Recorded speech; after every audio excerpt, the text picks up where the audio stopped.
Hey, what's going on, guys? At UFC Fight Night Sao Paulo, Brazil, Jailton Almeida versus Derrick Lewis, we saw some horrible performances, and I'm going to give you my opinion on who deserves to be cut from the UFC after their performance on this card. I'm going to start with some honorable mentions, then I'm going to get into my actual list, saving last on the list for who most deserves to be cut from the UFC.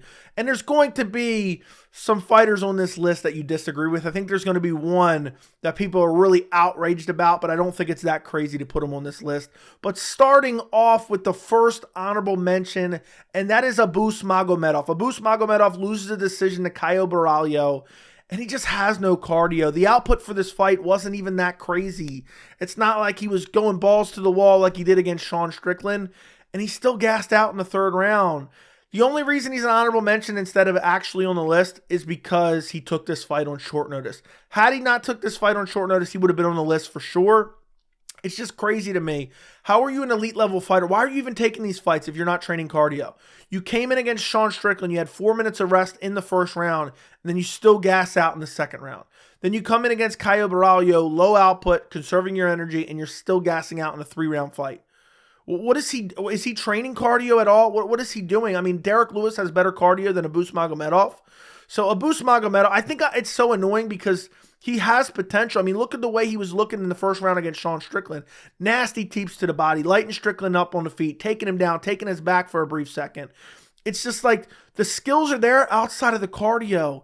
If you're going to show up with zero cardio, you don't belong in the UFC. So Abus Magomedov, just because this was a short notice fight, he's getting one more opportunity. But if he has another performance like this where he's gassing out, looking up at the clock. I mean, how many times did he look up at the clock in this fight? If this happens again, he needs to be cut from the organization. I mean, think about how good that sprawl in the first round was. He basically pulled off Triple H's signature move, finishing move, the pedigree. He sprawled it so good, and his kicks were looking good. But he was conserving his energy in the first round, and then he just never got off after that. Second round, he's still tired. Third round, he's tired. Basically exhausted. Almost gets finished in the third round. So Abus Magomedov, give him a full camp. One more fight. If he gasses in that fight, cut him from the organization. Moving on to my next honorable mention and my last honorable mention, and that is Jailton Almeida. He won in the main event against Derrick Lewis. He won all 5 rounds. I just can't, I can't stand the fact that he got in the full mount and was just laying there. The control time for the entire fight, I think, was 21 minutes and some odd seconds. I would say 17 of that was in full mount, and you're not throwing ground and pound. I mean, he threw so little ground and pound from full mount, it was disturbing. And the only reason I'm giving Jailton Almeida a break is because he's finished his last few opponents. Jairzinho Rozenstruik, Shamil Abdurakhimov, Anton Turkalj, who was a sacrificial lamb, Parker Porter, which all-time GOAT in Parker Porter. So I'm giving him a little bit of a break, but I've never seen, and I think people were a little bit too hard on him, so I kind of had to defend him a little bit. But Derrick Lewis doesn't have any jiu-jitsu. I know he's dangerous. I know he's big. I know he's strong. But you literally have him full mounted repeatedly. You're not even taking any chances. I think he could have finished Derrick Lewis with ground and pound. And the only time he opened up with ground and pound was in the third round. He wasn't even in full mount then. He had like a side back mount at that point in time. So I just can't stand. If you literally have a full mount and Mark Goddard is warning you he's going to stand you up from full mount, there's a serious issue there. So lack of killer instinct, lack of being aggressive. It's just the fact that you're not finishing Derrick Lewis on short notice. I understand Derrick Lewis is super dangerous.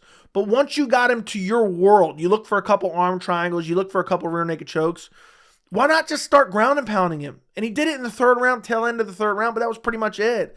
I felt like he could have easily got Derrick Lewis out of there, and it was like he didn't even try. It was almost suspicious. So Jailton Almeida will give him a little bit of a break on this one because this is his first real boring fight. But I hope he doesn't pull off another performance like that. Otherwise, he's going to make the list in the next time he fights for that video after that. But, laying in full mount, doing nothing is crazy. It's something I've never really seen before. So he's an honorable mention. Moving on to my actual list, starting off with Rodrigo Nascimento, who fought Don'Tale Mayes in the featured fight on the card. Even though Rodrigo Nascimento won this fight, he looked horrible. Striking looked horrible. Gas tank looked horrible. He looked okay in the first round. But after that, it was just a horrible fight. And he has to be on the list just for how bad the fight was. And you may or may not see Don'Tale Mayes later in this list. But it's like Rodrigo Nascimento blew his wad in the first minute and a half. He still won the fight, but the fact that this fight is even competitive, the way Dontel Mays looked was horrific in itself. And you have no gas tank. You look like the hunchback of Notre Dame. Yeah, the heavyweight division is awful. The heavyweights men's division is the worst division in the UFC. The worst men's division in the UFC is the way I meant to say that. But, it was an ugly fight. It was a boring fight. It was the worst fight of the night, arguably. Thinking back, it was the worst fight of the night, unless I'm forgetting something. And the fact that, what is the UFC doing there? I don't understand why Rodrigo Nascimento is the featured fight on the main card. Makes absolutely no sense. Moving up on my list, we have Denise Gomes. She lost to Angela Hill. I understand this is, she won her last 2 fights. She loses to Angela Hill, who's a veteran. But, if you're losing to Angela Hill, who has a record of 15-13, I thought long and hard about this, but I'm like, you know what? She's got to be on the list. She absolutely has to be on the list. You're losing to Angela Hill. This was your step up in competition. This was your time to shine. Denise Gomes, go out there and KO her. You're moving forward with reckless abandonment and getting taken down with ease by Angela Hill. You're gassing out in the 3rd round. You're not really landing any big shots after that 1st round. I like Denise Gomes. I think she's a fun female fighter to watch. She is still young, so maybe she should have been an honorable mention. But, just looking at Angela Hill's record, I know she's had a lot of split decision losses, but looking at what Mackenzie Dern did to her in her last fight, and, I just feel like Denise Gomes should have won this fight. Angela Hill's on her way out. How old is Angela Hill at this point? Angela Hill's 38 years old, going on 39, and you can't get her out of there? You can't even win a fight against her? If you can't beat Angela Hill at the tail end of her career, what hope do you have? I know she's 23 years old, so maybe I should give her a break, but I just thought it was an ugly performance after the 1st round for Denise Gomes, so I figured I would throw her on the list. Moving up on the list, and this is probably going to be the most controversial one I have on the list, and that is Derrick Lewis. I know everyone loves Derrick Lewis. I like Derrick Lewis. Derrick Lewis is fun to watch. People are blaming Jailton Almeida. They're not blaming Derrick Lewis. Derrick Lewis just laid on his back the entire fight. That's all he did. Seriously, there's a chance Derrick Lewis might need to take a pregnancy test. He really might need to take a pregnancy test. The way he just laid on his back and let Jailton Almeida impose his will on him. And I know there was 1 or 2 scrambles throughout the fight where he shook him off the top and he defended a couple takedowns in the 5th round. But it's just Derrick Lewis has been the same forever. I don't think he's evolved since he fought Matt Mitrione and he got face planted via KO. And he has a lot of face plant KOs. Look what Sergey Pavlovich did to him. And some people were speculating, or was that Tai Tuivasa where some people were speculating he kind of threw it? I think it was Tai Tuivasa. But Derrick Lewis, you look at his overall resume. Look how many he lost 4 out of his last 5. His last 2 wins, Marcos Rogerio de Lima, Chris Daukaus, horrible wins. Meaningless. I understand that he's fun to watch, and I understand the heavyweight division is lackluster, so I do kind of want to keep him around, but to be honest, just based on skill set, again, this list, obviously I have no effect on who the UFC actually cuts. If I was actually cutting fighters myself, would I cut Derrick Lewis? Probably not based on the division, but just the overall skill set, the overall performance was dog shit. I needed to bring it up in this video. It's just the fact that you're just getting mounted with ease. You have no technical ability in terms of the jiu-jitsu. You shake him off the top. You get on top of him. He easily sweeps you and ends up back on top. The way he was falling, and it just looked horrible. He had no takedown defense, and he's never had any takedown defense. I'm not sure he's training takedown defense. I'm not sure he's training at all. He's supposed to be an elite-level athlete. People are talking about, oh, Derrick Lewis is looking slim. He's looking great. Derrick Lewis has been talking about getting in really good fight shape for the last 5 years, 10 years even.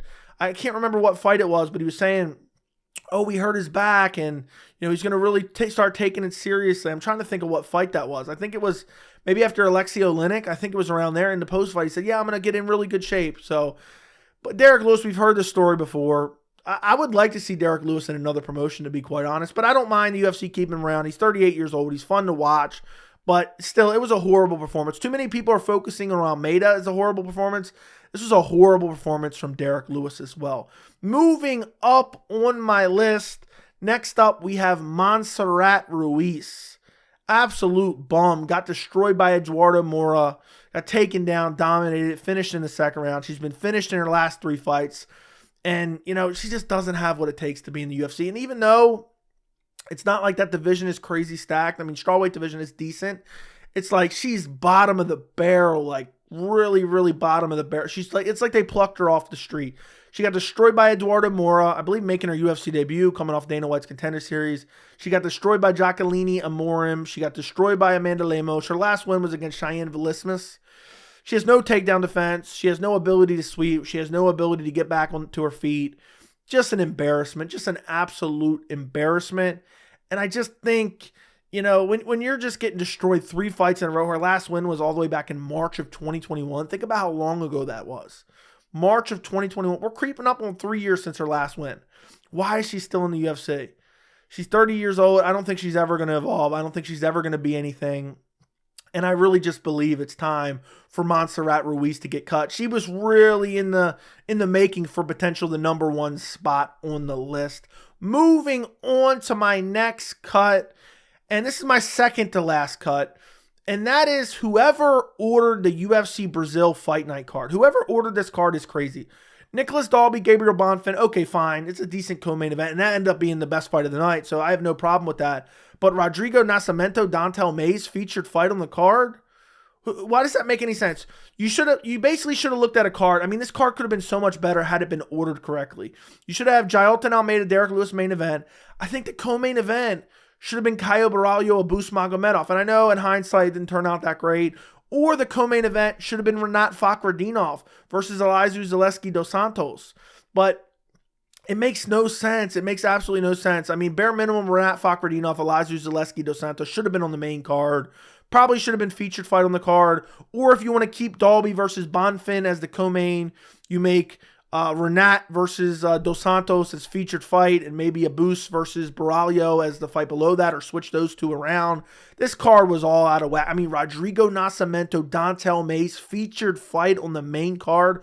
And it's just like sometimes these cards in a wonky order. I mean, what was the fight? I believe it was, you had Brandon Royval. I can't remember who he fought off the top of my head, but I remember he was on the prelims at one point. Well, how did that make any sense? Now he's getting a title shot coming off the prelims.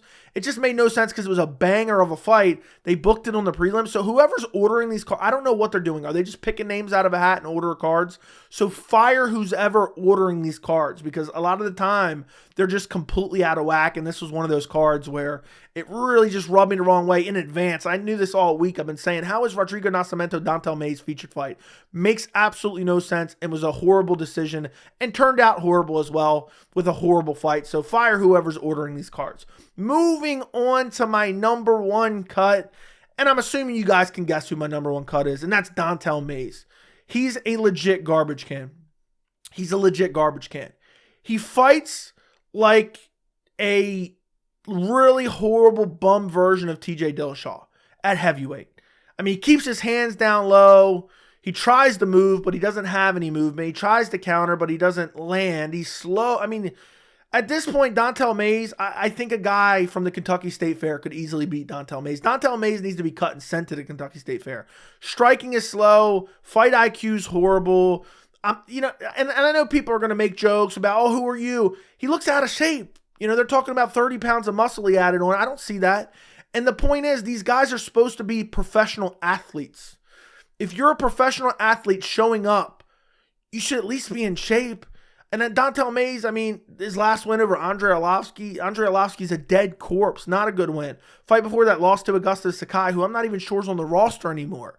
Now he's losing to Rodrigo Nascimento, who's literally horrible too. He's on the list as well. Dontel Mays, somebody said, oh, he's fighting like a fat Bobby Green. And that's kind of what he was. He had his hands down on his waist because he was completely gassed out after the first round. He was winning in the clinch, but he was disengaging the clinch. He was bigger and stronger in the clinch. No fight IQ, no good wins. I mean, when's the last time he got a win over Josh Parisian in his butt crack? But I mean, seriously, he lost to Rodrigo Nascimento, has a loss to Cyril Gane. I mean, this is crazy. He has no good wins at all. Not a single good win. I know the heavyweight division is bad, but it's not that bad. Get rid of Dontel Mays. I don't want to watch him fight anymore. I'm disgusted. I picked him. I thought he could get it done. I thought he was big and strong, and I thought he would be able to kind of body Rodrigo Nascimento. So I'm embarrassed of that pick. He's 10-6. He's 10-6. He's 31. He's not improving. He's been around for a while. How long has he been in the UFC at this point? He won on Dana White's Contender Series in 2019. It's been 4 years. He hasn't evolved at all. He's gotten worse. I think he's literally, going downhill. We talk about guys improving. It's just, he's diminishing. Dante Almeida is horrible. I don't want to watch him fight. If you're gonna book him fights, book him on the prelims. He's like one step away from Chelsea Chandler level of cut. He's one step away. Watching that performance was disgusting. It was despicable.